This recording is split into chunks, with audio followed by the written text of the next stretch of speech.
So this episode will be a little bit of a change of pace. Back in the end of February, I know, it's been a couple months, something very exciting happened. I was invited by one of my friends working at Porsche Center Calgary to do some video coverage of the Taycan launch party. Initially, I wasn't sure how I was going to fit that into the motorsports theme of the channel, but I couldn't pass the opportunity up.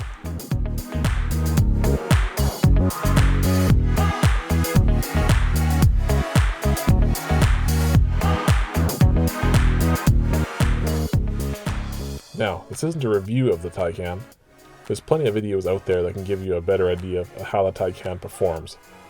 Instead, I want to share some of the thoughts I have on the Taycan, electric vehicle as a whole, and talk a little bit about Porsche and the current state of motorsports during the COVID-19 pandemic. Looking at the Taycan, at a glance, the design is quintessentially Porsche. It's stunning from every angle and looks even better in person. Looking closer at the not-so-subtle details, like the size of the massive brakes for example, you can really tell that this was meant to be a driver's car, even more so than even I expected. And from what I've heard in the reviews that I've looked at about the car, it's very much a driver's car, which from Porsche I guess that shouldn't be a surprise at all.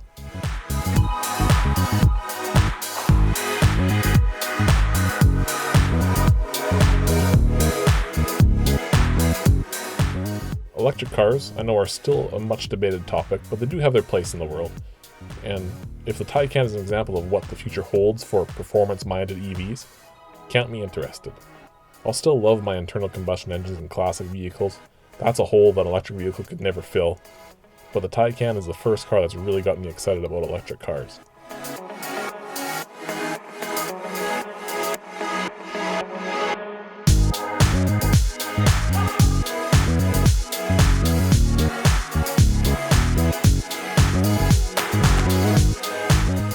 This seems like a good time to segue back to the topic of motorsports. So, recently Porsche was extremely dominant in endurance racing with the 919 Hybrid, and set some mind-numbingly fast lap times with the 919 Evo.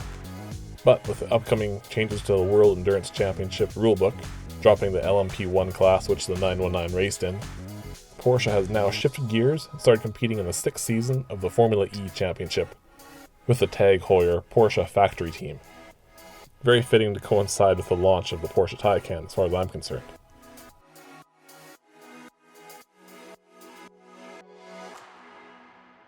Now, as everyone's very well aware of at this point, the world's basically shut down due to the COVID-19 pandemic. We haven't seen any live racing series in quite a few months at this point, but many race series have adapted to sim racing for now, and Formula E is one of them. So here I am in my office, loaded up with R-Factor 2. I'm going to take the Porsche Formula E car around the track where they just raced at this last weekend. It's called the Electric Docks. I'll do a bit of talking during my outlap before I set a qualifying time. Then I'm going to do a shortened timed race against the AI. Let's see how we make out. Now, I'll admit, talking and driving is not my strongest suit, so forgive me, the first couple laps are going to be a little slow, a little rough, and my talking is going to be very broken because I'm also going to be trying to concentrate as much as I can on driving. Anyways, so Formula E, it's been around for a handful of years now.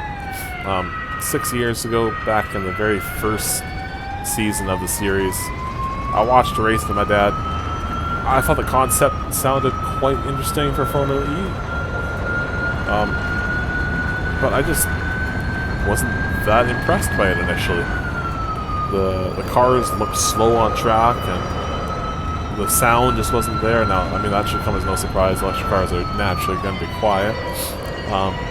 But what really kind of turned me off from the series back then, just bear with me, I'm just going to let this car go by. Come on, get past me here, guys. So what turned me off initially from Formula E back then was, now I'm sure if you were following it back then, there's probably lots of people that complained about this, but the battery life of the cars. They just didn't have the energy to make it through a full race. Now, their workaround at the time for this was a pit stop of sorts. The drivers would come into the pits, pull into the garage, hop out of one car, hop into a fully charged second car, and finish the race with that second car. Now, I guess that's what they could do with technology at the time, but it just seemed kind of hokey, and it just didn't seem right to me. A bit of a slide there. Anyway, so 2018, they unveiled the second generation Formula E car. Watch out for that car coming out of the pits. They launched a second generation Formula E car, and I liked what I saw right off the bat. Like the design of it. It looked futuristic. It looked like a spaceship. It fit with the whole idea of Formula E quite well, whereas the original Generation 1 Formula E car, to me, just looked like a Formula 2 car with an electric drivetrain. Like, it just didn't really do a whole lot for me. Now, this new one, up on power, and what got me interested and got me watching Formula E again was the battery life was there now. They could actually finish a full race on a single charge. So it was looking like they were going to have some exciting racing on their hands for finally. However, the 2018-2019 season, the first season with the second generation Formula E cars was extremely exciting. If I remember correctly, the first 7 races had 7 different first place finishers. Like, it was intense, and the championship wasn't decided until the very last race. Like, when's the last time Formula 1 had a season like that? It was really cool. The whole season's on YouTube. I highly recommend checking it out. Now, the 2019-2020 season, we have some new manufacturers. Porsche, of course, being one of them. They had a very strong first race in Diriyah, Saudi Arabia. Their driver, Andrea Lauderer, finished second. So things were looking good. However, a handful of races later, COVID-19 set in. There's no more racing. So, Formula E, what they've done, they're doing what's called the Formula E Race at Home Challenge. They're racing this same sim that I'm driving right now, the R Factor 2, and they're doing 9 weekends total. They've done 3 so far. It's a 2-race weekend they're doing. First race, they have some drivers they invite to the events, drivers from other racing series like Super Formula, DTM, stuff like that. And also a collection of some of the top sim racers in esports right now.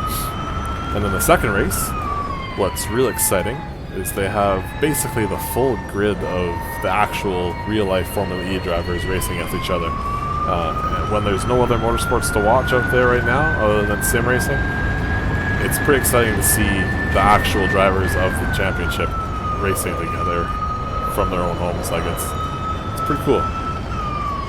So, at the end of this lap, I'm going to stop talking, try and set a couple hot laps, and see where we can qualify for the race.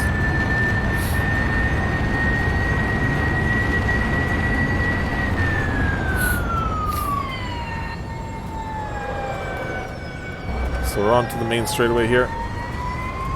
Open throttle and see what we can do. That was a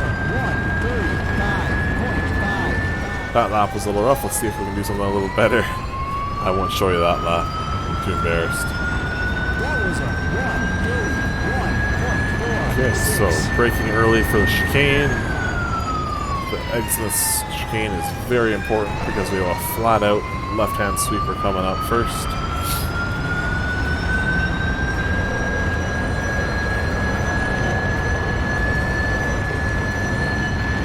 Quick shot on the brakes before a fast right-hander and flat out left-hander, easing off the throttle for a couple corners here. I seem to have trouble with them all the time. That's looking better than my last time around. Short straightaway, another chicane, a little quicker with bumpy exit. Gotta keep it smooth because otherwise they're gonna spin out in this left-hand corner, and that's flat out. There's a quick right-left over a set of train tracks. Ease off the power. Long right sweeper, gently squeezing the power back on before flat out until the last corner.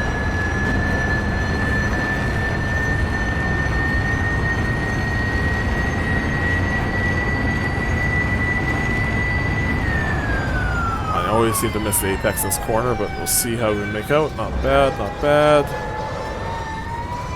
Ooh, almost went out on the back on me there. The lap was a 129.3, not bad. Let's see if I can do anything better. Okay. Apparently I couldn't qualify any better than that. Here we are in 19th position. Hopefully I can increase that during the race. Now, I've restarted this race countless times. I've completely lost count of how many times it's been restarted, because the AI tend to cause major accidents on the first lap.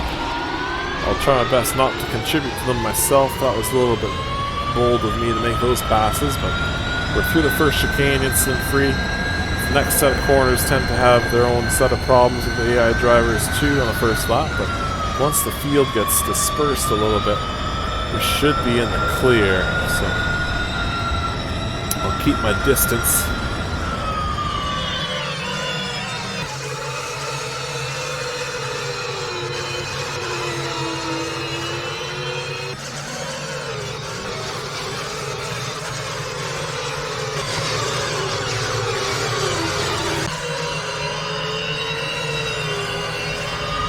I feel like the amount of carnage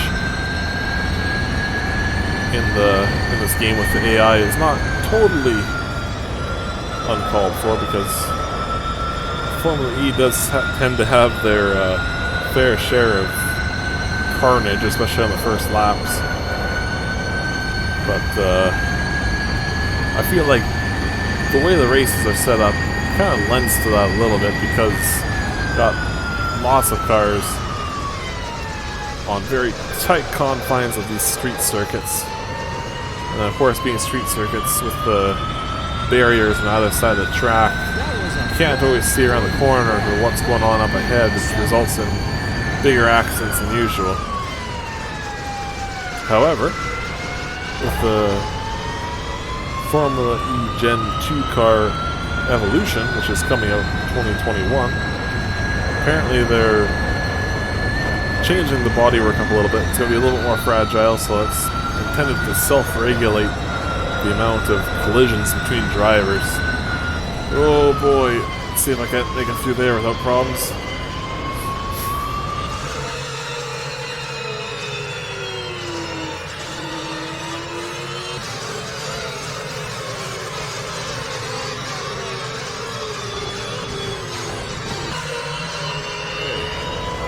We're well underway. No major incidents.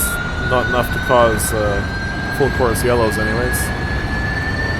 Loved that corner section with the flat out right and left over the train tracks. I think I got myself nicely set up to pass this Nissan over the next couple corners here. I can just stick with them.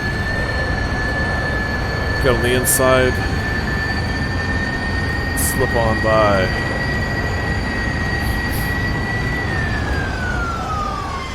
Okay, I got 5 minutes remaining. I think if we can keep it up this clean, I might be able to make it to the top 10. Love that to happen. But the race isn't over yet.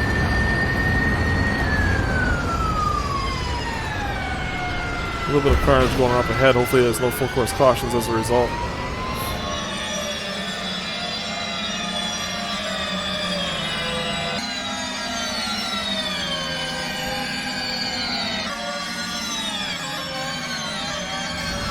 It's a bit of a mess of a race, but I don't know, this track is pretty wild. I love it.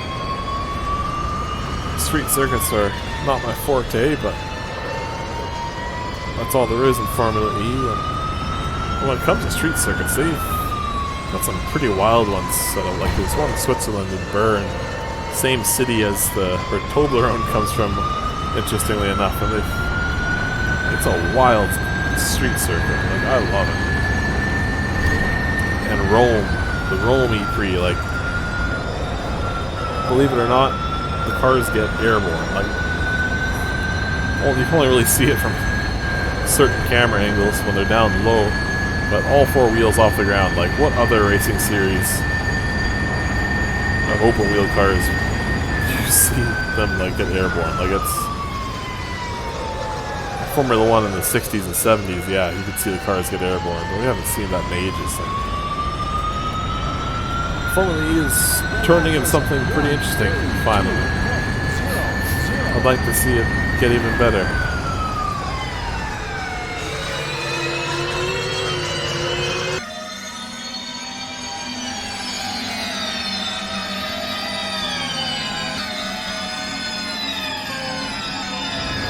See if I can't catch up to these guys here. They're going pretty strong, but might be able to catch them. Got a DS to cheetah car breathing down my neck too, though. I gotta worry about a little bit of a lockup going into that corner. That's not gonna help my lap times any.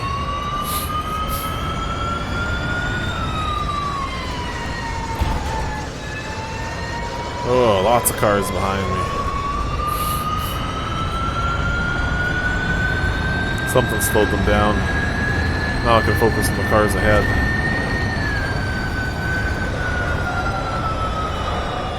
Really wide there. I'm gonna have to keep my foot in if I'm gonna make up any ground through here now.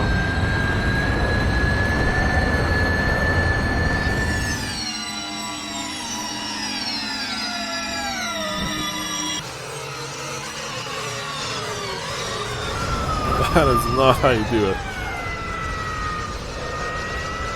Let's hold on to it. Let's stay in the top 10.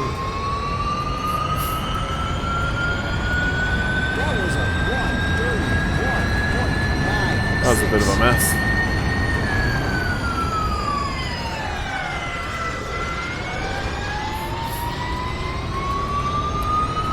Only a minute and a half left to go.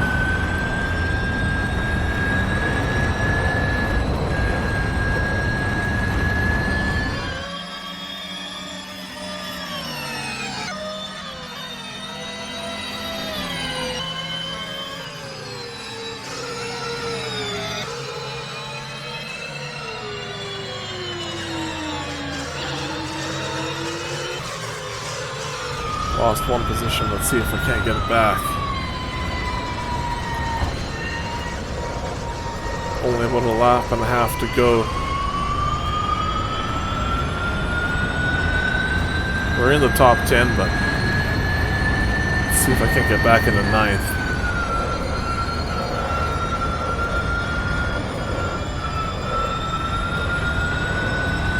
Next corner I'll have him.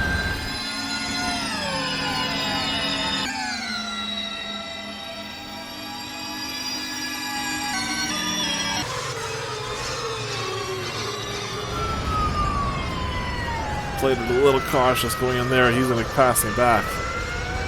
Oh man, it's going to be a race for maybe even 10th position right down to the finish.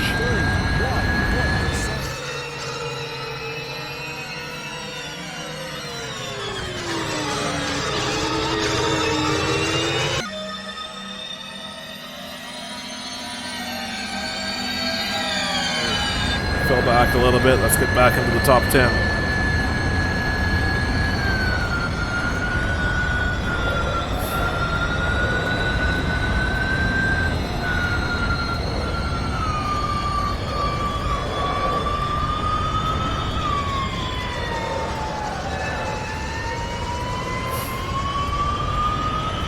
Losing a little bit of ground. I gotta catch back up.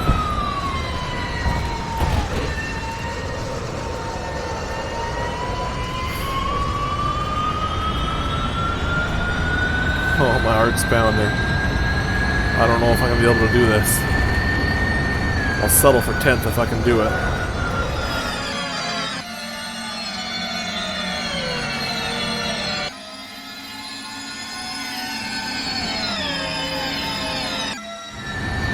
Go. A bit of a daring pass, but we're gonna go for it.